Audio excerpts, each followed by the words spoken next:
The best of Money Matters. The Big Story. Welcome to The Big Story. I'm Hongbin Jeong. Frequent flyers, take note. Big changes are coming to how you use your hard-earned miles. From November, Singapore Airlines will raise the number of miles needed to redeem or upgrade flights by 5 to 20%, depending on the route and cabin class. But a new redemption option called Access promises more flexibility to lock in the flights you really want, though the miles required will vary with demand. But what do these changes really mean for frequent travelers? Will the Access option be worth the extra miles? And how should flyers rethink their strategies to get the best value out of their rewards? Well, joining us today to share more is Aaron Wong, founder of the Milelion. Hi, Aaron. Welcome to the show. Hey, how are you? I'm good. How are you? Well, if any devaluation, there's always going to be a lot of tears and recriminations, but I think I'm doing as well as I could be. All right. Well, Aaron, I just want to start off by asking you, do you think this announcement was inevitable? Yeah, well, look, I think most people will know that award chart pricing cannot possibly remain the same forever, and from time to time there will need to be adjustments to better reflect the supply and demand for seats. So in the case of Singapore Airlines KrisFlyer, the last time they had a devaluation, which is what we call an award chart adjustment, was in July 2022, and before that was January 2019. So on average, you'd see an adjustment like this every 3 to 4 years, and since the last one was about 3.5 years ago, I think we're about due for one.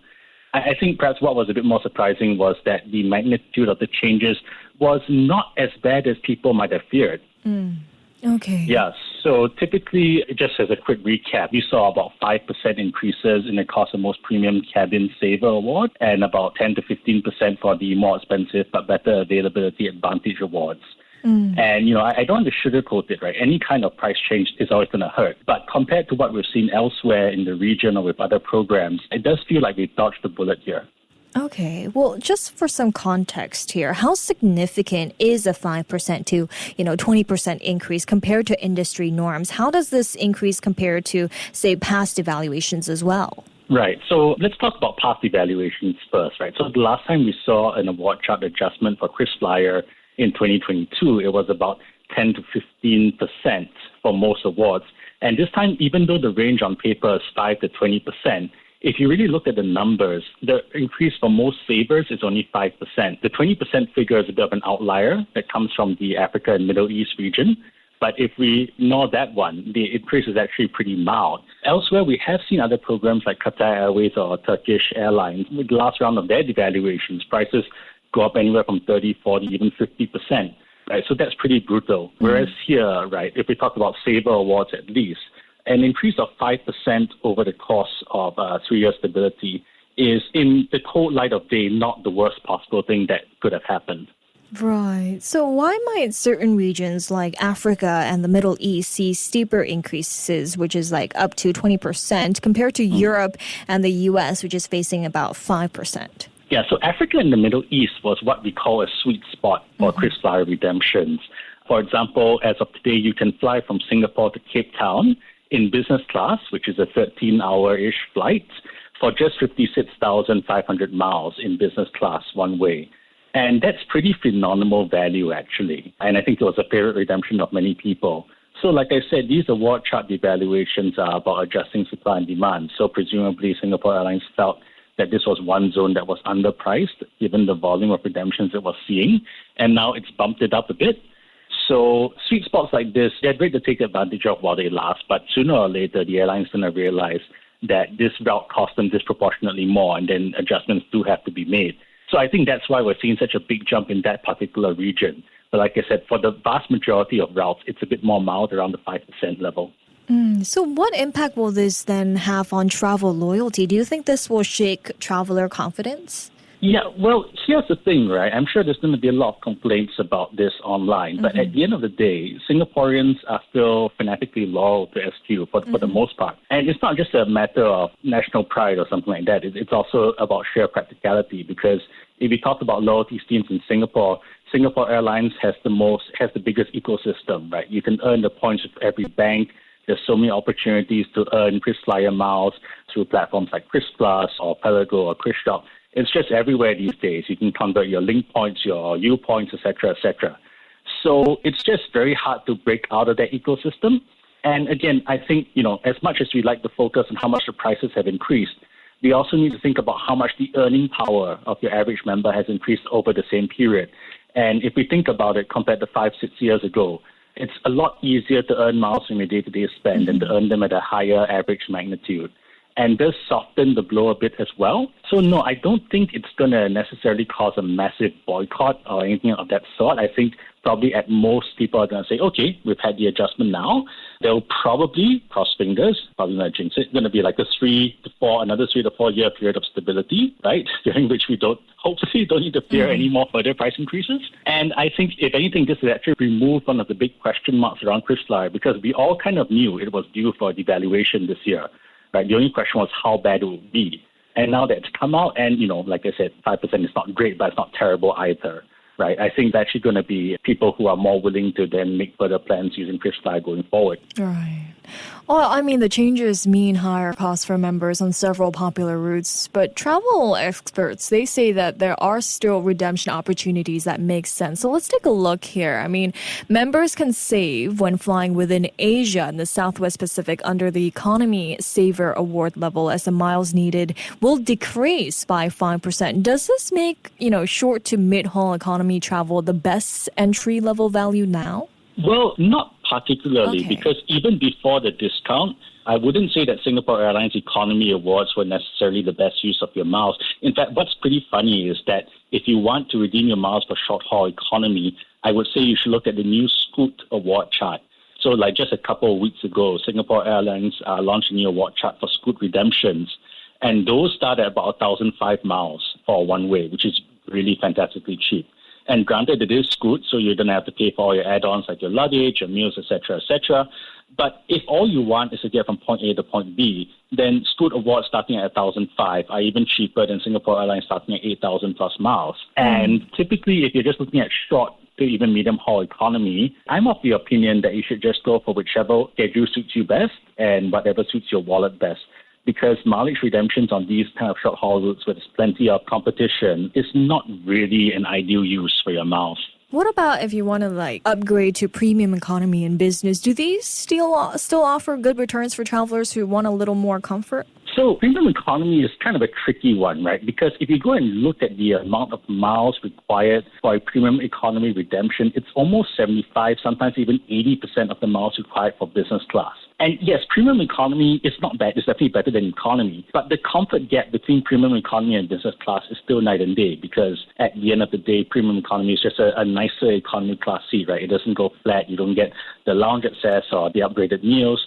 So to have to pay 75, even 80% of the miles for premium economy that you would for business is just really, really hard to swallow. And I typically wouldn't recommend it to most people. As for business class, there's still potential pockets of value here and there. Again, I don't necessarily feel that KrisFlyer offers the absolute best value redemption for every destination. And that's why I think it's also good to look at alternative programs like Cathay Pacific Asia Miles or EVA Air Infinity Mileage Lands that could potentially offer a lower redemption cost for the same destination. I think exploring those will actually offer you an even better return. Okay. Well, also from November, SIA will introduce Access, which is a new redemption option that gives members more opportunities to use their air miles to secure seats on their preferred flights. The new Access option is a big talking point here. What exactly is it, Aaron, and how will dynamic pricing work? Yeah, so Access is another big head scratcher because as of now, we have no idea what the pricing is going to look like. So how Access works is that historically, right, you've got two main buckets of award redemptions. You've got Saver Awards, which are cheaper, and you've got Advantage Awards, which are a bit more expensive. But crucially, both Saver and Advantage Awards are priced according to an award chart. Right, so there's a fixed point of reference. You always know how much it costs. Access Awards, however, will not have an award chart. Instead, the pricing, like you mentioned, is dynamic. So it depends on things like seasonality, number of available seats, and what route you're looking at. Presumably, when the load factors are low, the cost will be a bit lower. And when the load factors are high, the cost will be a bit higher. So that's why there's so much uncertainty here, because we won't know how much these will actually cost until 1st of November when they go live. But the hook, the carrot that SIA is dangling dangling here is that Access Awards will not be subject to the same kind of inventory limitations that Saver and Advantage has. I'm sure you might have experienced it yourself, right? If you want to go to like a popular destination like, say, Japan during June or December, you try to redeem your miles and pretty much Saver is all gone. Even Advantage might be very hard to get. So theoretically, Access would help you redeem the seat for miles at a price. And we don't know what that price is right now. Okay. But, well, I mean, we've seen other airlines charge 500,000 miles and even $1 million for, last business class seats under dynamic pricing. Could this happen here? Theoretically, anything could happen. Right? We don't know exactly how they're going to price it, what the algorithm will be. And it is absolutely true that dynamic pricing can throw up some pretty ridiculous prices like what you've mentioned. Though I want to be fair to the airlines as well, 500,000, 1 million, these are the numbers you tend to remember because they're so outlandish, right? And typically it will not be that crazy. I'm not saying it's impossible. I've seen it myself before. But it's definitely going to be more expensive than your typical Advantage Awards. So I actually did some analysis on a post from my site earlier today. I was saying, like, what could this turn out being? And we're saying that, for a place like, say, London, for example, maybe a round trip could easily be in the 300, maybe even 400,000 mile range, which is about 2 times what you'd pay for a Saver Award. So, again, it's just very hard to pass judgment on it right now because we don't actually know how much they're going to price at it. But I think my bigger issue with dynamic pricing is it's not very transparent, right? Because when you have an award chart, we have a point of reference. I can go to the award chart and make sure that I'm being charged the right amount. But with something like dynamic pricing, the problem is that the price is whatever we say it is. Right. And if they decide to tweak the pricing algorithm on the back end, they're certainly not going to tell you, right? Calculate it, and you have no way of knowing. So in the industry, we refer to this as unannounced devaluations. Like maybe this award costs, I don't know, 100,000 today, but tomorrow's 120,000, right? And again, because there is no award chart, I just have to take your word for it. So yeah, I mean, it's still early days. Again, I don't want to be accused of overreacting to something that's not even been published yet, but there is understandably a lot of concern amongst the frequent flyer community with regards to dynamic pricing and where it's going to go. Okay, then do you see Access as an add-on to Saver and Advantage, or could it eventually replace one of these categories? So Singapore Airlines has categorically stated that Access Awards are over and above existing Saver and Advantage space. I think they're kind of preempting concerns like from people like myself. So theoretically, no, it's not going to take away space from that. But here's the thing, right? That might be true today. Who's to say it's going to hold 2 years down the road, 3 years down the road, right? And what I've realized about dynamic pricing is that once it finds its way into a program, it doesn't really go away. What we've seen in other programs in the US and elsewhere, some parts of Europe, is that it always starts small, like we're just going to introduce this as an additional way of spending your miles. It's kind of harmless. We're just going to limit it to a very small number of awards. But as the years go by, it tends to grow bigger and bigger. And I think that's what a lot of people have concerns about. Okay. Well, I mean, many travelers, they talk about cents per mile here, right, when calculating value. So, Aaron, is the 4 to 8 cents benchmark still realistic under these new rates? Yeah, I'm not even sure I'd say 4 to 8 cents per mile was a realistic benchmark in the first place. You see, my issue with that is that it's mathematically correct in the sense that if a first-class ticket costs, I don't know, $7,000, $8,000, and I redeem this number of miles, and I just take one divide by the other to get my valuation. But you see, underlying this is an assumption that I would have paid cash for that ticket otherwise, right? And I don't know about you, but for myself, I'm certainly not going to pay $7,000, $8,000 for a first-class ticket. So for me to say that I get 6, 7, 8, whatever cents per mile it's mathematically correct, but it's actually not the right way of viewing things because unless you are willing to pay that amount of cash, it doesn't quite work out. I hope you understand what I'm saying here. I think a much more realistic baseline for people would be to value their miles, the KrisFlyer miles, around 1.5 to 2 cents each, right? And in that sense, there's definitely going to be some impact on how you do valuation. But again, you need to think about what the other options are as well, right? And everyone's valuation of a mile is going to be different. If you're the kind of person who would normally pay cash for business class, then of course you value miles higher because that's going to save you from spending that. But if you're the kind of person for whom the alternative to travel might be, say, flying on the budget carrier, your valuation of mile would naturally be lower as well. So it really depends on the individual. Right.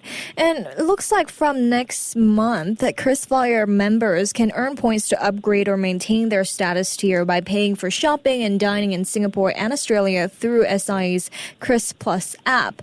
But, with banks also trimming bonus miles caps, how much harder is it to accumulate enough miles for premium travel now? Yeah, it's It's quite funny we've got this question because just this morning there was yet another, we call them nerfs, right? These adjustments to a card, a very popular card called the UOB Preferred Platinum Visa. And over the last few months, you're absolutely right, we have seen banks starting to become a bit more stingy with the bonus caps of the number of miles that you can earn. So yeah, what I want to point out is that this is nothing new, right? Banks have been going through this cycle of nerfing certain products and buffing others, and this is basically more of the same, right? It's true that we have seen some cuts to bonus caps for popular credit cards over the past few months, like the DBS Women's Card or the UOB Ladies Cards.